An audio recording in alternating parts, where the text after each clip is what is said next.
Hey everyone, Dustin here with Tilmor, and we're actually here with Lauren with Happy Day Farmhouse, and she has our power ox and basket weeder and a couple other tools, and we had a little bit of a chain snafu on the basket weeder, so we're going to go over a little informational instruction because we realized this has happened to a few more people here recently, and we figured out kind of why.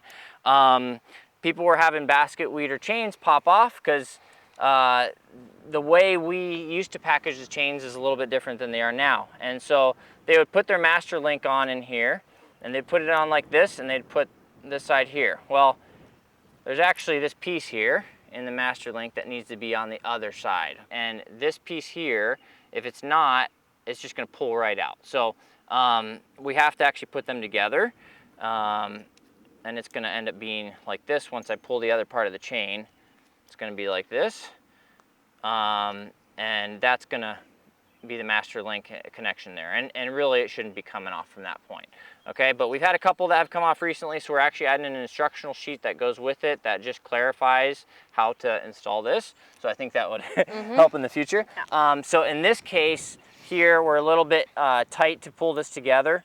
We're not quite there, so just adjustment wise, we loosen these two pieces here. Okay, this bolt here that's a carriage bolt on the back side, so it's pretty easy to loosen there, and then the bolt that's holding this tensioner lever. Okay, so then what that allows it to do is it can adjust in here. Okay, so that should allow us to put it about right there. Let's see if that lets us get the chain together. Or if you do both at the same time, or you can do one at a time. Well, the other side? Yeah. So the other side, what we'll get to on the other side is more so just to make sure we have the right alignment. Oh.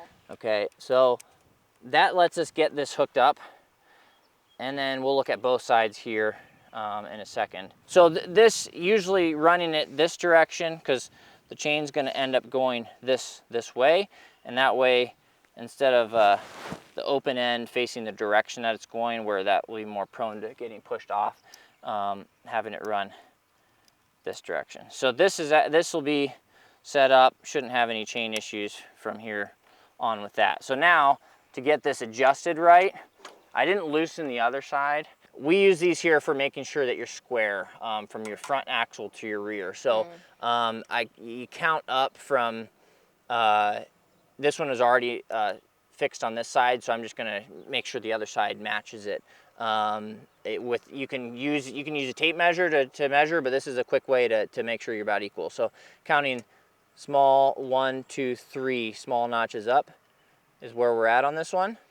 And so I'm gonna go to the other side and count that same number. So yeah, just counting up the 1, 2, 3. If I can get that, it's kind of serrated on the edge of that bolt there. Now I'm at the same number as the other side, so I should be pretty equal on this. And the chain, for what it's needing to be on the basket weeder, is about what it needs to. If it loosens up or stretches along, you can tighten it up and just try to make sure you're equal on both sides. And so then just making sure I'm tightened back these two that I loosened. So